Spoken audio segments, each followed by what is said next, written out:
Bien, el proceso. El proceso es súper importante conocerlo.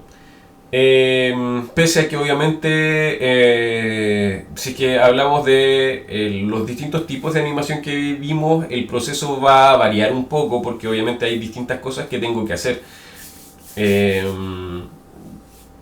por razones obvias. Pero el proceso es súper importante porque en el proceso también está el cómo cobro y qué es lo que tengo que cobrar cuando trabajo en animación. Ya eso lo podemos hablar más adelante porque como esto, cada parte del proceso lleva tiempo, también si yo me hago una carta Gantt, voy a entender cuánto tiempo me voy a demorar en realizar una pieza de motion graphics en este caso o de animación. Entonces, si es que tengo eso en cuenta, yo sé, si es que, no sé, pues ya me he asignado o tengo un valor determinado por horas hombre, ya con eso puedo sacar cuánto, cuánto tengo que cobrar, cuánto puedo cobrar. Siempre depende un poco de la complejidad del proyecto, cuál es el valor que le doy a esa hora hombre, ¿no? Pero es como la base. Y es importante entender esto porque de alguna manera lo voy a tener que hacer siempre. ¿Ya? Si partimos obviamente de arriba a abajo, tenemos tres etapas. La etapa que vemos en Cian viene siendo lo que es la preproducción. ¿Ya? En la preproducción nosotros partimos por el guión, ya tenemos obviamente, si vamos un poco más hacia atrás, vemos una idea, ¿ya? Una idea que yo tengo que convertir en un guión, ¿ya? Eso obviamente puedo o no hacerlo yo mismo, ¿ya? Recordemos que en cualquier caso esto puede ser realizado por un equipo. Yo por lo general no trabajo el guión porque en mi caso, como trabajo en motion graphics y los trabajos que tengo que hacer por lo general tienen relación con algo que quiere comunicar el cliente de manera específica, el cliente tiene que saber, obviamente, o sabe mejor lo que quiere comunicar. Ya recién estaba haciendo un trabajo para una planta termosolar, ya una animación, y en ese caso obviamente yo tendría que estudiar un año entero para saber lo que quería explicar el cliente. Ya entonces tenemos este guión que posteriormente va a pasar a ser un storyboard. Ya esa parte ustedes ya la conocen. Ya el storyboard es básicamente para poder entender plano a plano qué es lo que voy a ver en cada uno de estos planos, que obviamente va a ir formando escenas, luego secuencias y tenemos el producto final. Una vez que yo ya tengo el guión, en paralelo al storyboard puedo mandar a hacer las voces, ¿ya? Si ya tengo un diálogo o tengo un locutor, una voz en off, tenemos la posibilidad de seleccionar, ya sea el cliente quiere una voz masculina o femenina o de niño, que por lo general las de niños las hacen las mujeres. Las puedo mandar a hacer. En mi caso, por lo general las hago yo, aunque obviamente depende si es de mujer, no la puedo hacer yo. También la selección de la música, que también es importante y está relacionada con el tono que yo quiero expresar con mi animación. También el ritmo es súper importante. Y a la vez tengo que empezar a trabajar en el estilo, básicamente en la dirección de arte. ¿Qué es lo que le voy a mostrar a mi cliente como que va a ver, digamos, en cada cuadro, en términos de colores, de forma, si es tipografía, ya cómo voy a solucionar el tema de los fondos con respecto a la figura principal, que pueden ser elementos como personajes o como justamente lo que hablamos, elementos gráficos o tipografía, productos, etcétera. Eso es lo que tengo que resolver en la preproducción, ¿ya? Luego entramos a lo que es la producción, que es la generación gráfica. Si es que hablamos de motion graphics, de cada elemento gráfico que vamos a ver en cada plano, en cada escena, ¿ya? Que obviamente está sujeta a el estilo o la dirección de arte que vamos a trabajar. Tiene que ser consistente a lo largo de toda la pieza. Si es que empiezo a bajar cosas de internet, obviamente tengo que trabajarlas de modo que parezca que es parte de una misma pieza. Lo mismo que pasa cuando hago un aviso o un anuncio o un afiche o lo que sea, para que no parezca un collage, si es que no quiero que parezca un collage, ¿ya? Luego de la generación gráfica, que ahí también está el trabajo que comentaba anteriormente, que es separar cada una de las capas, cada uno de los elementos, cada elemento que yo quiero que se mueva. Si estoy hablando de un personaje, tengo que separar el personaje por capas, digamos, cada parte que yo quiero que sea móvil va a ser una capa distinta. Si es que hablamos de un brazo, tenemos, digamos, el brazo, el antebrazo, la mano y cada uno de los dedos si es que quiero que tengan falanges, digamos, sean dedos articulados, tengo que hacer cada una de esas articulaciones por capa.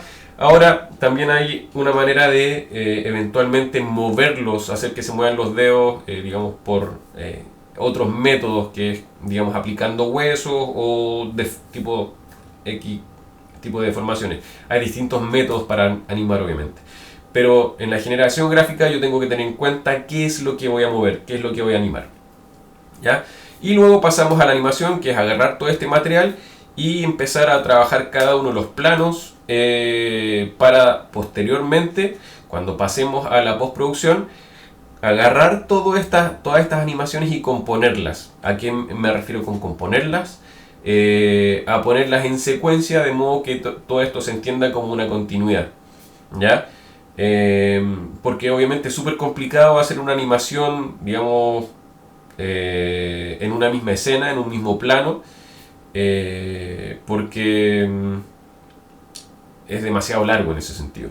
Ya quizás va a ser una pega en la que es muy fácil equivocarse tal vez en algún punto del tiempo, y la corrección obviamente en ese sentido es mucho más compleja. Por lo tanto, como yo hice un storyboard, tengo que tener en cuenta cuáles son los planos que trabajé.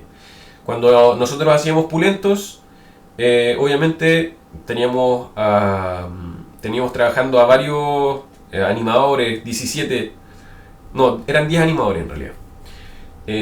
Y los animadores, nosotros les pasábamos los distintos planos en base a un storyboard. Me salté el animatic. Y el animatic justamente era esencial porque en el animatic se juntaba lo que es el storyboard con las voces, ¿ya?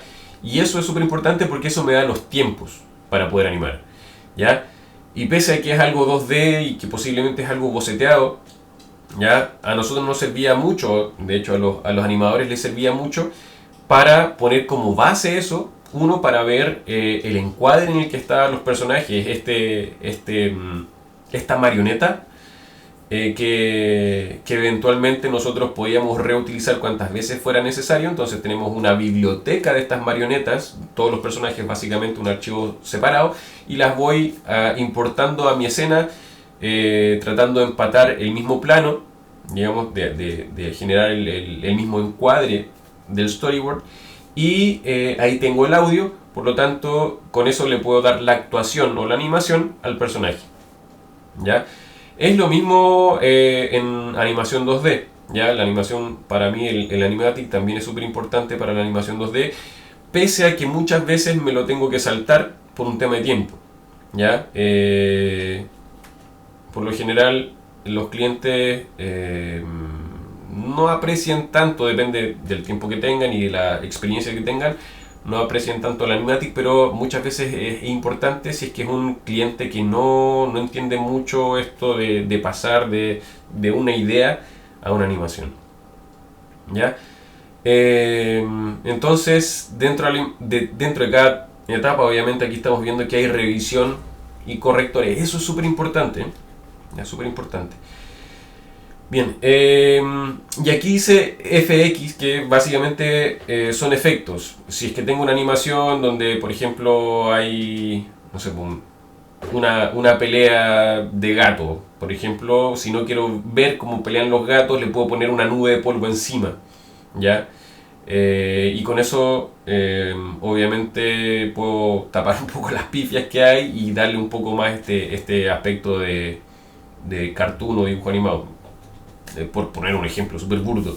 O eventualmente efectos de fuego, por ejemplo, efectos de partículas, que podría ser nieve, lluvia, etc. Y luego está el procesado, ¿ya? Un procesado, básicamente en composición también no hay que perder de vista el tema del audio, ¿ya? Tengo que hacer la musicalización, eso es componer el audio en buena calidad con la imagen, ¿ya? De manera de tener un producto redondito, ¿ya? En ese caso es súper importante el buen trabajo de audio para tener un trabajo redondito. Y eso obviamente lo podemos hacer en Audition, que ustedes ya de alguna manera saben un poco cómo funciona. Y lo vamos a seguir posiblemente trabajando este semestre. Luego de eso está el procesado de todo, que es básicamente empaquetar el producto final en un formato requerido por el cliente, ya sea para offline o para online, que vendría siendo para el offline es para la tele o el cine, y el online es para obviamente internet o una intranet. ¿Ok? Cada una de estas etapas debería pasar por una revisión, ¿ya?